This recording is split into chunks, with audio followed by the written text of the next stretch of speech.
could be. I'm so angry right now. I'm probably the most angriest and upset I've been in a long time. I'm in a lot of pain.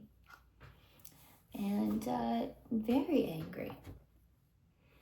And I feel like indigenous people, especially Native Americans, have a huge right to be angry. But people want to call us Karens. Karens. They're a Karen because they're complaining about genocide. They're a Karen because they're complaining about the Trail of Tears. They're a Karen because of the abuse that they've gone through. Wow. Right? Makes me want to throw up. For all my other indigenous Native people, how do you feel about Thanksgiving? Do you celebrate or do you not? What are your feelings about Thanksgiving?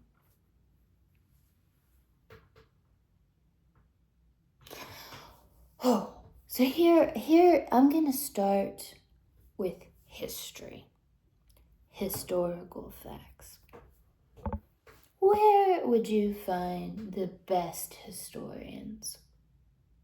Do tell me. Because in high school I had a book and it told me like Ronald Reagan was president, the actor, stuff like that. But if you want an expert on something, where would you go? I'm going to put that thought in your head. And then we're going to talk about Thanksgiving.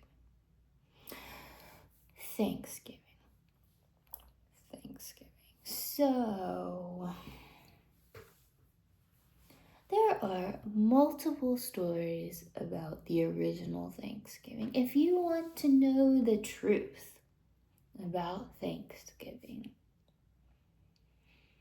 who do you think you would talk to? A historian, right? You should probably talk to both sides of the story. A native indigenous historian, probably. And then maybe like I don't know if there exists one, but like a Jamestown, whatever historian. Whatever. But is whatever that happened with the original Thanksgiving, we know that even if there was some happiness there, depending on the story you hear, we know that Native people were pushed off their land thereafter, and sad things happened. Now, do I have pride that people all over get together and share love and gratitude one day out of the year and have amazing ample feelings of family and togetherness because of maybe indigenous pride, something we did? Obviously, yes, the settlers would not have survived without us, but we were already battling another sickness they had given us. Yes, we helped settlers survive. I don't know the backstory. I've heard several sides. I don't think it's as pleasant as we know, but I have a lot of pride that because of Native people, once a year, families come together and are grateful and have gratitude. Now, Hispanics and Native people, a lot of us do not celebrate Thanksgiving. But I have to tell you, I had tons of pride seeing real Native Americans in the Macy's Thanksgiving Day Parade. And I don't know if everyone supported that, but it gave me a really huge sense of pride. And I don't know if all Native people would support them, but it gave me a huge sense of pride. And, I think this year in the Pride Parade, there was Aztec Danza tribe coming and being two spirits. It gave me so much pride to be Native. And I don't know if people would all Native people would agree with that. But I had so much pride to see real Native Americans in the Thanksgiving Day parade. Real, traditional, authentic Native people, indigenous people. The sad thing about Americans is, and I talked about this about Coachella, I don't know if it's because we're a new country. Well, I don't have the rights you guys do, but I don't know if it's like they just don't understand the respect of Native traditions and, spiritual. It's not like headgear that you put on from the dentist, or it's not like a big cheese head, from the Packers.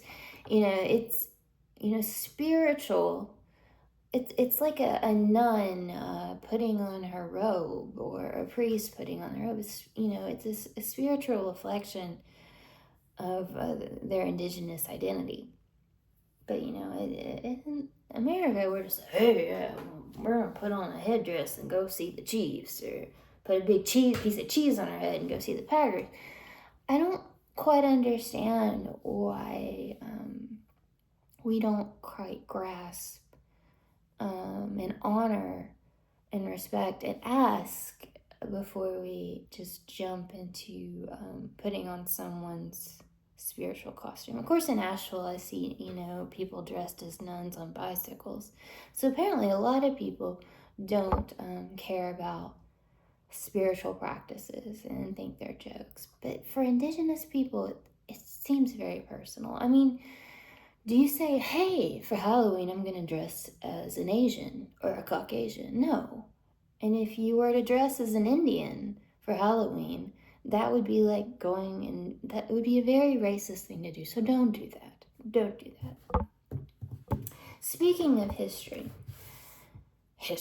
I get so sick and grossed out by white people wanting to tell me indigenous Native American history, because they don't know. It's kind of the other day I was listening to a woman giving a spiel about Pocahontas, a white woman. I will not trust or believe a word she says. I don't care if she has studied and studied and studied. Would you go to the Chinese buffet to get pizza, specifically? Would you go to the hair and nail salon to a lady named Barbie to learn how to put a new engine in your Cadillac? I did not think so. So for historical reason, for anyone, if you want the closest you can to the truth, you need to go to a tribal leader of that tribe. And that's why it's so important that we are preserving our elders and tribes in their nursing homes and ongoing education, because the history books kids get in school are truly not authentic unless it has indigenous history in it. And true indigenous history comes from indigenous people. Like the other day, I heard a lady give a spiel about Pocahontas, and she was like, we're not quite sure if she really, quite understood. She was younger. It could have been a practice, blah, blah, blah, blah, blah, blah, blah, blah. We don't know if it was like, a native practice or a ritual. You want to know why you don't know? Because you're not Native American and you're not indigenous. Duh. Come on. The other day I heard someone talking about it could be Sacagawea.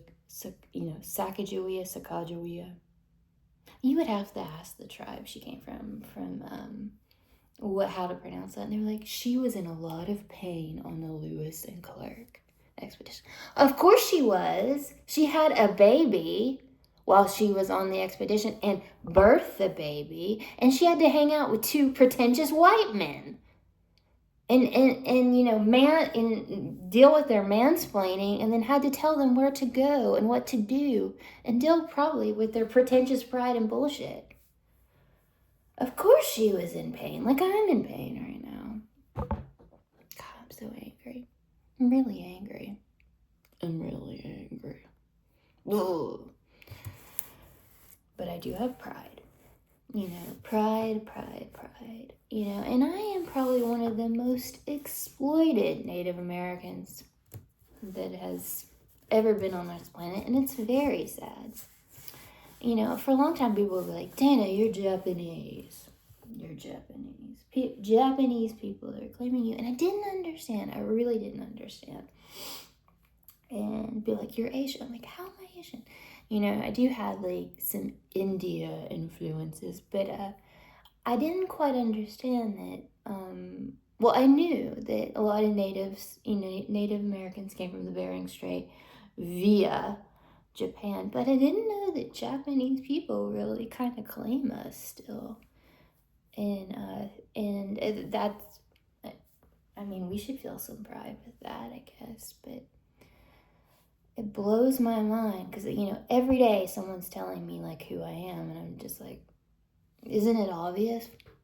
Isn't it obvious? Why do, like, you just know. I'm not a pretendian. But do you know, so here's another wacky thing. Can you imagine 1850s, 1800s, wait a minute, I guess it's 1800s, late 1700s, they're pushing indigenous native people towards the West, and then all of a sudden people are bringing slaves into America. Wouldn't that just blow your mind? Like, hey, they just got rid of this indigenous group and then they're bringing another indigenous group in here? I mean, I bet the slaves were looking at the natives like, what are you doing? And the indigenous natives were looking at the slaves like, you just got rid of us and then you brought these people in to do what? To do what? Talk about complaining. Indigenous people need to stick together, and they definitely need to complain. And we are not Karens for doing that. Thank you. And how did old Dana come to be about? Well, in the 60s and 70s, the rock and roll men first had their white women wives, right? But they weren't quite spicy enough. So then they switched to indigenous women. Here I be, right? Once you go native, you don't go back, right?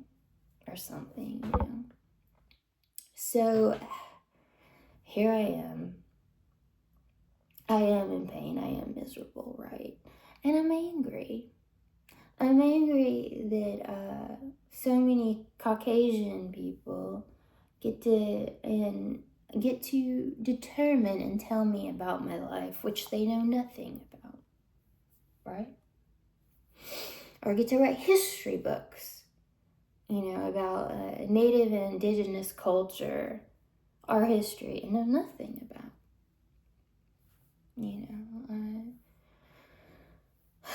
It's infuriating to me. And I get upset because, yes, I am probably one of the most exploited indigenous Native people that's ever been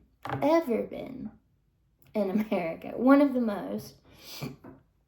And it saddens me. And daily I wonder how I can bring redemption back, or justice back for my people. And it is wear and tear on me. My body is wear and tearing on me. My hips, my knees, my back. And I even think the warrior in me, the aptitude that Native people have to not give up, is being exploited. Just being our true genetic selves of saying no, and practicing our beliefs. I even feel like that's being exploited from me. So this is not a tearful comedy. But what I want to tell you is, if you want to know real American history, you have to start with indigenous people. And indigenous people are not white Caucasian people. So I don't know if any of our children are really getting American history, historical, the real truth, which is sad to me. And I don't know if they ever will, because indigenous Native people are not respected. Obviously, if you see my life. Obviously, if you see my life. You can tell indigenous Native people are not respected. So sadly, I don't know if we'll ever get true historical documentation and all children and all people can learn about the history of America, the true history. Because they would rather go see Barbie at the nail salon to get their Cadillac fixed. And they would rather go buy pizza at the China buffet than getting it from the direct source. You know, because if you can wear a headdress at Chocella, you know, you can wear a giant piece of cheese on your head at a Packers game. That's just how much we care here in America. Because obviously I'm still here. And I may be as sweet and wonderful as I can try to be while I'm in pain, but I'm still being exploited. And I'm gonna go because I'm in pain, but my name's Dana. It is an indigenous name. It comes from indigenous roots. But you may call me all sorts of things, and you may cast me, you may have Kate Blanchett be me, you know. Or you may cast me, you know, as Reese Witherspoon. But honestly, when it comes down to it, it's just exploitation of my roots. Dana. That's my name. Respect me or don't get to be near me.